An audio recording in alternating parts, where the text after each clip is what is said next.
The strangest part was not discovering that my college fund existed. The strangest part was realizing that everyone around me had spent years pretending it never did. My name is Emily Harper, and I was 34 years old when a casual conversation at a family reunion changed the way I looked at my entire childhood.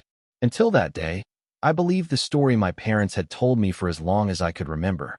We were not poor, but money had always been tight. There was never enough for expensive vacations, private schools, or a college savings account. Whenever I asked how I would pay for college, my mother would smile sadly and tell me that some families simply could not afford to prepare for everything. My father always agreed. I never questioned them. Why would I? They were my parents. I trusted them completely. Looking back now, I realize trust can sometimes be the easiest thing in the world to give and the hardest thing in the world to recover. The conversation happened during my cousin's retirement party. Family members were gathered in the backyard of a large home outside Columbus, Ohio. Children played near the fence while adults sat beneath white tents escaping the summer heat. I was speaking with my great-aunt Lorraine, a woman known for remembering details everyone else forgot. At 87 years old, she had become something of a living family archive. We were discussing old family stories when she suddenly asked a question that caught me off guard. Whatever happened to that trust fund your grandfather created for you? I laughed because I assumed she was confused. I think you are mixing me up with someone else, I replied. There was never a trust fund. Her smile disappeared. Of course there was. I felt my stomach tighten. No, there was not. She stared at me for several seconds before speaking again. Your grandfather talked about it constantly before he passed away. He wanted to make sure you would have help with college and your future. The noise of the party seemed to fade into the background. For a moment, I thought perhaps she was remembering incorrectly. Yet Lorraine was famous for remembering birthdays, addresses, anniversaries, and details most people forgot decades earlier. Are you sure? I asked quietly. Very sure, she replied. I remember because your mother thanked him for setting it up. The conversation ended when another relative approached us, but my thoughts remained fixed on those words. Trust fund. Help with college. Your mother thanked him. None of it matched the story I had been told my entire life. That evening, I drove home unable to think about anything else. My apartment felt unusually quiet when I walked through the door. I placed my keys on the counter and immediately called my mother. Carol answered on the second ring. At first, the conversation was completely ordinary. We talked about the party, family news, and the weather. Then I mentioned Lorraine's comment. Silence followed. Not a brief pause. A long one. Long enough for me to notice. Mom, I said carefully, was there ever a trust fund in my name? Another silence. Then she laughed softly. Lorraine is getting older, Emily. She probably confused you with someone else. Her answer sounded reasonable, yet something about it felt rehearsed. So there was never a fund? I asked. No, she replied quickly. Nothing significant, anyway. Nothing significant. The phrase caught my attention immediately because it was not the same as no. After we ended the call, I sat alone in my living room replaying the conversation. For the first time in my life, I felt as though a door had opened somewhere in the distance. I could not yet see what was behind it, but I knew one thing with absolute certainty. Someone was not telling me the whole truth. For the next several days, I tried to convince myself that I was overreacting. After all, families misunderstand things all the time. Memories fade. Stories become distorted. It was entirely possible that my great-aunt Lorraine had remembered something incorrectly. Yet the more I thought about my conversation with my mother, the less comfortable I felt. It was not what she said that bothered me. It was what she did not say. If there had never been a trust fund, why not simply laugh and dismiss the idea immediately? Why pause? Why change her wording halfway through the conversation? Why go from saying there was nothing to saying there was nothing significant? Those questions followed me everywhere. At work, I found myself staring at emails without reading them. At night, I replayed old memories searching for details I might have overlooked. The strange part was that once I started looking backward, certain moments suddenly seemed different. Growing up, I had always assumed we struggled financially. My parents repeated that explanation often. When my friends left for expensive universities, I attended a local community college because it was what I could afford. When I asked whether there had ever been savings set aside for my education, my father would sigh and explain that life rarely goes according to plan. I accepted those answers because I trusted him. Now I was not so sure. A week after the family reunion, I visited my parents' house for dinner. The home looked exactly as it had throughout my childhood. The same white siding, the same flower beds my mother maintained every spring, the same framed family photographs lining the hallway. Everything felt familiar, yet for the first time I noticed how carefully my parents avoided mentioning the subject that had consumed my thoughts. During dinner, we discussed neighbors, weather, and family news. My mother described a new gardening project. My father complained about rising property taxes. Neither brought up Lorraine's comment. Eventually, I decided to ask directly. I have been thinking about our conversation last week, I said. The room grew noticeably quieter. My mother's fork stopped moving. My father glanced down at his plate. About what? My mother asked, even though she clearly knew. The trust fund. Another silence followed. This one lasted longer than the first. Finally, my father cleared his throat. Emily, there is nothing important to discuss. Then why does everyone seem uncomfortable when I ask about it? I replied. My mother forced a small smile. Because you are chasing a story that does not exist. Her answer should have reassured me. Instead, it produced the opposite effect. It sounded polished, prepared, almost rehearsed. I changed the subject and finished dinner, but the uneasy feeling remained. As I prepared to leave, my father walked me to the front door. Before I stepped outside, he placed a hand on my shoulder. Some things are better left in the past, he said quietly. The comment stayed with me the entire drive home. Most people say that when discussing painful memories. They do not usually say it when discussing something that supposedly never happened. That night, I sat awake long after midnight.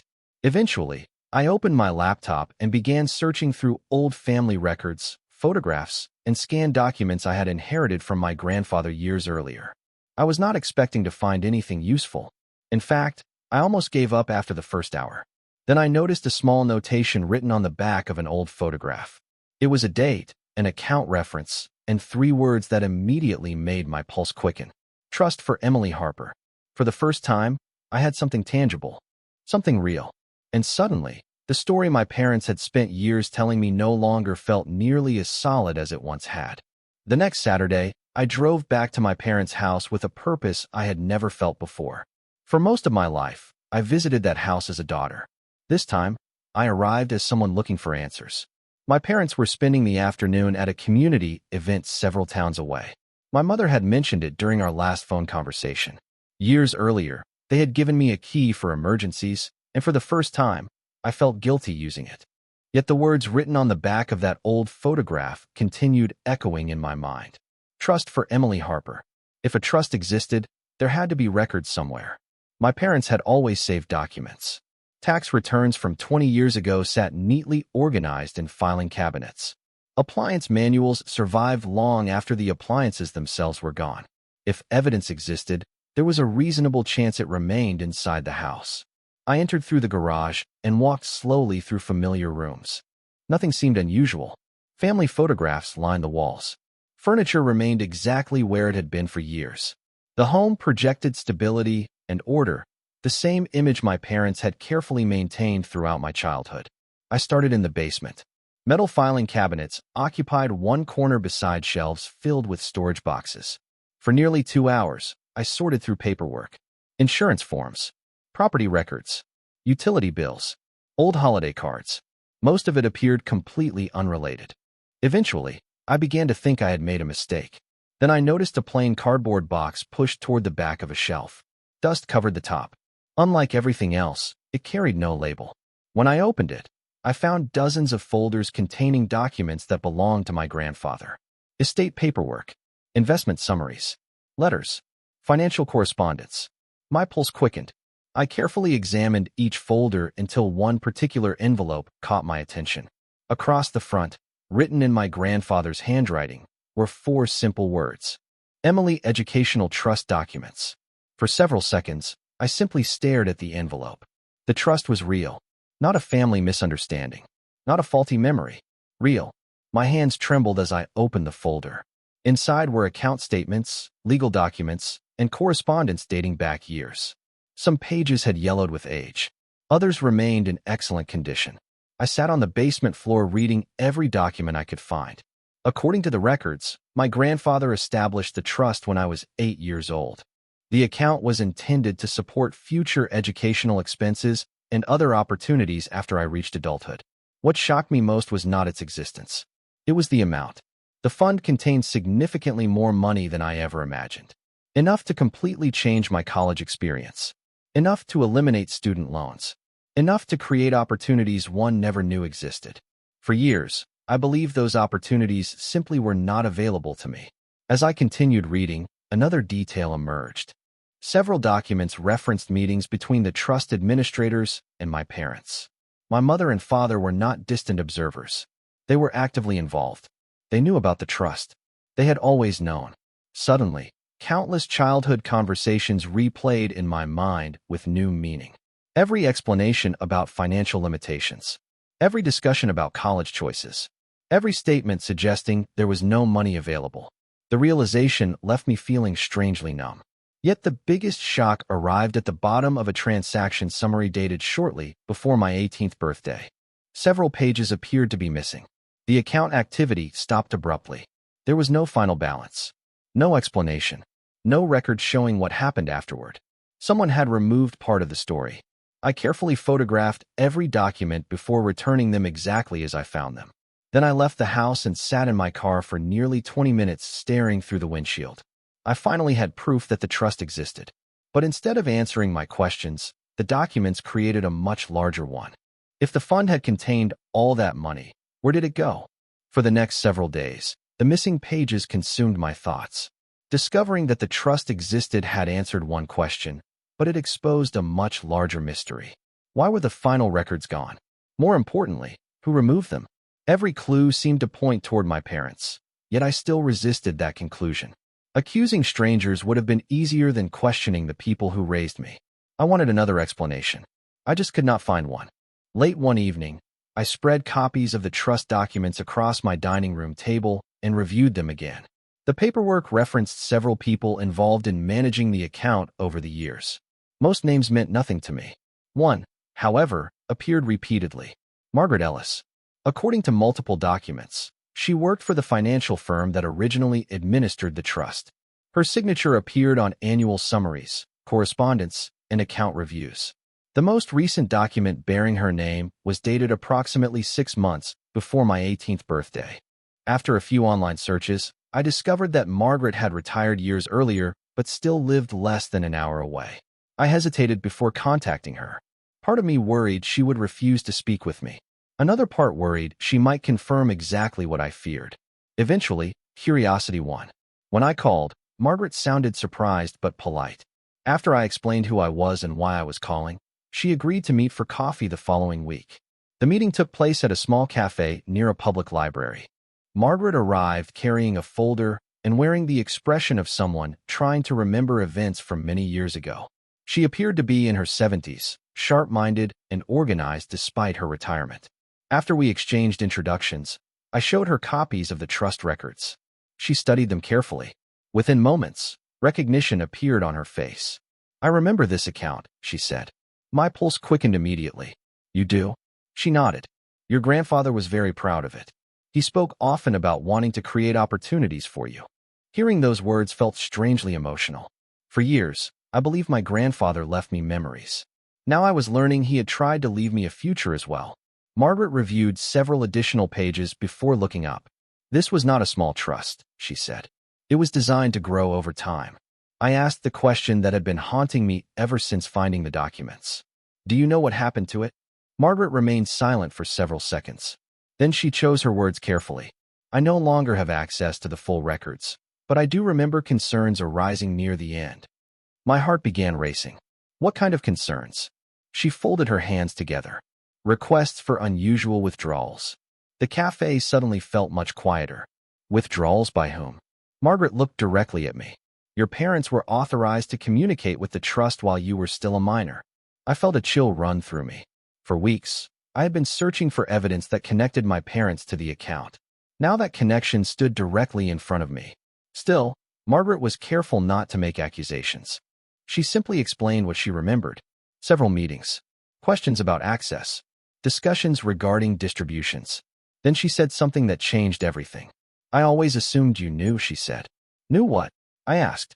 Margaret hesitated. "That significant activity occurred before you turned 18. The words hit me like a wave. Significant activity. Not after college. Not years later. Before my 18th birthday. Exactly when the trust should have been protected. As our meeting ended, Margaret gave me contact information for an attorney who specialized in financial records and trust administration. Walking back to my car, I realized I was no longer chasing rumors or family stories. For the first time, someone independent of my family had confirmed that something important happened inside that account. And whatever happened seemed to occur while my parents controlled access to it. The attorney Margaret recommended was named Daniel Brooks. His office occupied the second floor of a red brick building overlooking a courthouse square in downtown Columbus. A week earlier, I would never have imagined myself sitting across from a lawyer discussing my own parents. Yet by that point, the situation had moved far beyond uncomfortable family conversations. I carried copies of every document I had collected so far, including the trust records, photographs, correspondence, and notes from my meeting with Margaret. Daniel spent nearly an hour reviewing everything without interruption. Occasionally, he highlighted a section or made notes in the margin of a legal pad. When he finally looked up, his expression remained professional but serious. "You have enough information to justify further investigation," he said. Those words alone felt significant. For weeks, I had worried that I was chasing shadows. Hearing an experienced attorney take the matter seriously gave me confidence I had not felt since this began. Daniel explained that trust funds leave paper trails. Account activity, administrative records, distribution requests, authorizations. Financial institutions document almost everything. The challenge was obtaining records old enough to reconstruct what happened years earlier. "The good news," he said, "is that financial history tends to survive longer than family stories."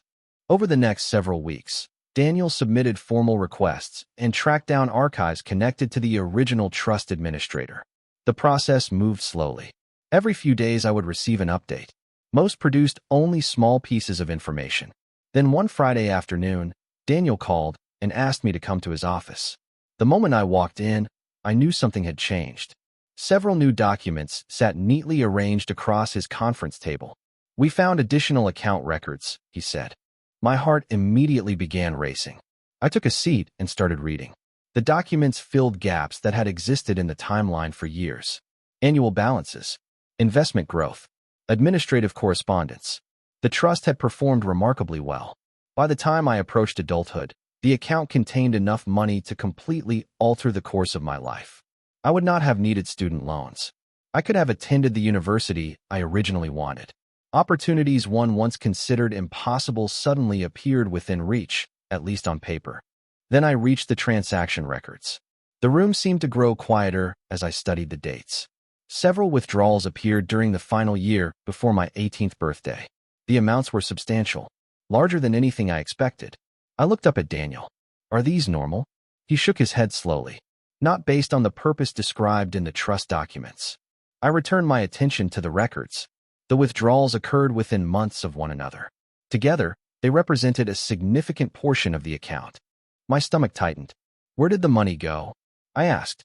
Daniel slid another page toward me. "That is the question." The document contained destination information connected to the transfers. Some details remained incomplete, but one fact stood out immediately. The withdrawals were not directed toward educational expenses. They were not sent to a college. They were not used for tuition. They moved elsewhere. For several moments, neither of us spoke. Every explanation my parents had given throughout my life depended on one assumption: that there had never been meaningful money available. These records destroyed that assumption completely. The trust existed. The money existed. And now the records showed that large portions disappeared before I ever gained control of the account. As I gathered the documents and prepared to leave, Daniel pointed to one final date highlighted in yellow. It was less than 4 months before my 18th birthday. "Emily," he said quietly, "whatever happened here appears to have happened while someone else still controlled the trust." Walking back to my car, I realized the investigation had crossed an important line. I was no longer asking whether money existed. I was no longer asking whether the trust was real. The records had answered those questions. Now only one remained. Who authorized the withdrawals that changed the course of my future? The breakthrough arrived on a rainy Thursday afternoon, nearly 2 months after my first conversation with Lorraine. Daniel called and asked whether I could come to his office immediately. His voice remained calm, but after working with him long enough, I recognized the difference between a routine update and something important. By the time I reached downtown Columbus, my heart was racing. Daniel was already waiting in the conference room when I arrived. Several new documents sat on the table beside a yellow legal folder. Unlike previous meetings, he did not begin with background explanations. He simply slid a document toward me. "We finally obtained the authorization records connected to the withdrawals," he said. I stared at the page. For weeks, we had known money left the trust. We knew the withdrawals happened before my 18th birthday. We knew the funds were not used for college expenses. What we did not know was who approved the transactions. That answer now sat directly in front of me. The document contained dates, account references, and administrative approvals. Near the bottom appeared 2 signatures. My mother's. My father's. For several seconds, I could not breathe. I had prepared myself for this possibility, yet seeing it in writing felt entirely different. There was no misunderstanding, no confusion, no forgotten memory. Their names were there. Their authorization was there. The withdrawals had not happened around them. They had happened because of them. Daniel allowed me a moment before continuing. "There is more." I looked up. He opened the yellow folder and removed additional records. These documents traced portions of the withdrawn funds after they left the trust. The details were not perfect, but the pattern was clear. The money had been redirected into accounts connected to household expenses and financial obligations belonging to my parents. Mortgage payments, debt consolidation, other personal expenses. None of it resembled educational support. None of it benefited me directly. I leaned back in my chair, overwhelmed by the weight of what I was seeing. Growing up, I believed our financial struggles explained why opportunities disappeared. I believed circumstances had prevented my future from unfolding differently. Now I was confronting a much harsher reality. The opportunities had existed. The resources had existed. Someone simply decided to use them elsewhere. Were they allowed to do this? I asked quietly. Daniel chose his answer carefully.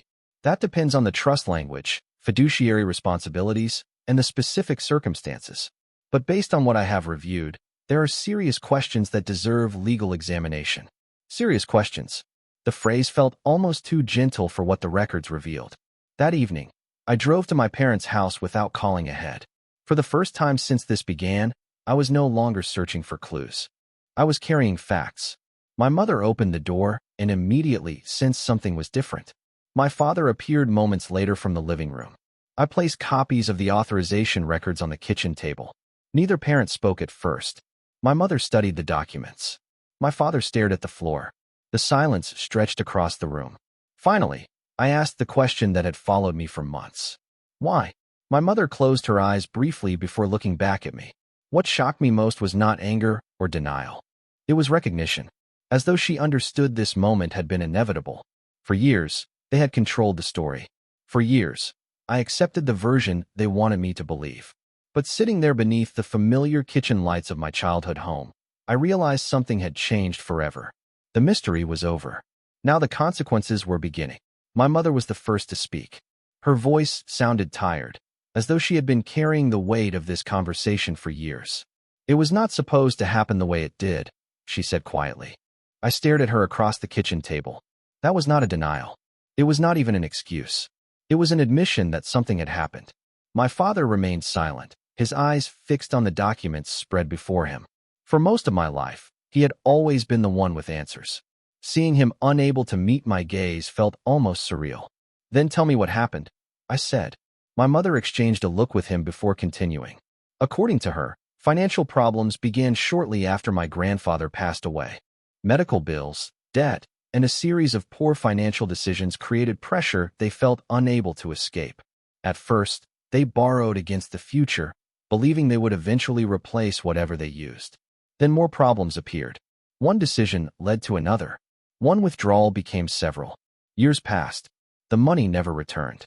As I listened, I realized something important. They were explaining why they did it. They were not denying that they did it. "You could have told me," I said. My mother looked away. "We thought we could fix it before you ever found out." The answer hurt more than I expected, not because of the money, because it meant they spent years actively maintaining a false story.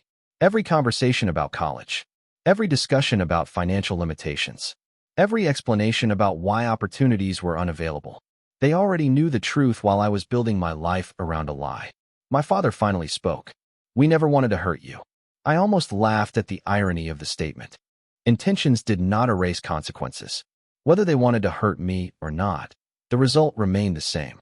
I left that evening with more answers than I had when I arrived, yet I felt no relief. In some ways, the truth was heavier than the mystery. Over the following weeks, Daniel continued reviewing the records. Additional documents arrived from archived files connected to the trust administration. Each new record strengthened the timeline. Each new record reinforced the same conclusion. The withdrawals were authorized while I was still a minor. The funds were used for purposes unrelated to the trust's intended purpose. Most importantly, the decisions were documented. One afternoon, Daniel called me into his office again. This time he placed a thick stack of records on the conference table. "These are the documents I was hoping to find," he said. I spent nearly an hour reviewing them. Meeting summaries, authorization requests, administrative correspondence. Every page added detail to the story. Yet one document stood above all the others. It contained formal acknowledgments signed by both of my parents regarding distributions from the trust. The language was clear. The dates were clear. The signatures were clear. There was no ambiguity left. For months I had been piecing together fragments. Now the puzzle finally sat complete in front of me. Daniel folded his hands. "Emily, at this point you have substantial documentation supporting your concerns." I knew what he meant. Until then, my investigation had been personal, emotional, family-driven. But the evidence had reached a point where it no longer depended on memory or interpretation. The facts existed independently of anyone's opinion. As I drove home that evening, I thought about the little girl who once believed every word her parents said. I thought about the teenager who chose a smaller future because she assumed there were no other options. And I thought about the woman I had become. For the first time since this journey began, I stopped asking whether the truth existed. I had found it. The only question left was what I intended to do with it. The decision to file the lawsuit did not happen in a moment of anger. In fact, by the time I made it, most of the anger had already faded. What remained was clarity. For months, I had followed documents, records, signatures, and timelines. Every step led to the same conclusion. The trust existed. The money existed. The withdrawals occurred before I turned 18. The authorizations carried my parents' names. The facts were no longer in dispute. The only question was whether I was willing to act on them. One rainy morning, I sat across from Daniel in his office and signed the paperwork that officially began the legal process. The act itself felt surprisingly ordinary. A signature on a document. A few exchanged words. Yet I understood that everything was changing. For years, my parents assumed the truth would remain buried beneath time, distance, and silence. Now that silence was ending. News of the lawsuit spread through the family quickly. Some relatives expressed support. Others expressed disappointment. A few insisted that family matters should remain private regardless of the circumstances. I listened politely, but found myself unmoved. What struck me most was how many people focused on the lawsuit rather than the actions that made the lawsuit necessary. It reminded me of something Daniel once said. People often become uncomfortable when accountability arrives because accountability forces them to re-examine stories they have accepted for years. My parents hired legal representation and submitted formal responses. Reading those documents felt surreal. For the first time, conversations that had once taken place around kitchen tables and family gatherings appeared inside legal filings. Dates replaced memories. Records replaced assumptions. Facts replaced emotions. During the early stages of the case, additional documentation surfaced through the discovery process. Some records I had never seen before. Others confirmed information we already suspected. Together, they created an increasingly complete picture of what happened. The trust had not disappeared because of market conditions. It had not vanished through unavoidable circumstances. It had been systematically reduced through decisions made while I was still a minor. One afternoon, Daniel placed a collection of newly obtained records in front of me. As I reviewed them, I noticed something unexpected. Several communications from years earlier revealed that opportunities existed to protect the trust and preserve its purpose. Alternatives had been discussed. Warnings had been provided. The withdrawals were not the result of a single desperate moment. They were choices. That realization affected me more than any financial number. Choices carry responsibility. As hearing dates approached, my parents attempted several conversations. Some focused on regret. Others focused on reconciliation. My mother occasionally spoke about family unity. My father spoke about mistakes and difficult circumstances. I listened respectfully, but the core issue never changed. Difficult circumstances explain decisions. They do not erase them. Throughout the process, Daniel remained focused on evidence. Whenever emotions threatened to dominate my thinking, he redirected attention back to the documents, back to the records, back to the timeline. That discipline became invaluable. By the time formal proceedings moved forward, the case no longer depended on competing versions of history. It depended on documentation. As I left the courthouse after one important filing, I paused at the top of the stone steps overlooking the city. Months earlier, I was a woman confused by a family story that no longer made sense. Now I stood with evidence, legal representation, and a clear understanding of what had happened. Whatever the final outcome might be, one thing had already changed forever. I was no longer the child accepting explanations without question. I was finally standing up for the future that should have belonged to me all along. The legal process lasted longer than I expected. Months passed between filings, hearings, and negotiations. At times, the pace felt frustratingly slow, but Daniel reminded me that important cases are rarely resolved overnight. Throughout that period, I learned something unexpected. The lawsuit was never really about money alone.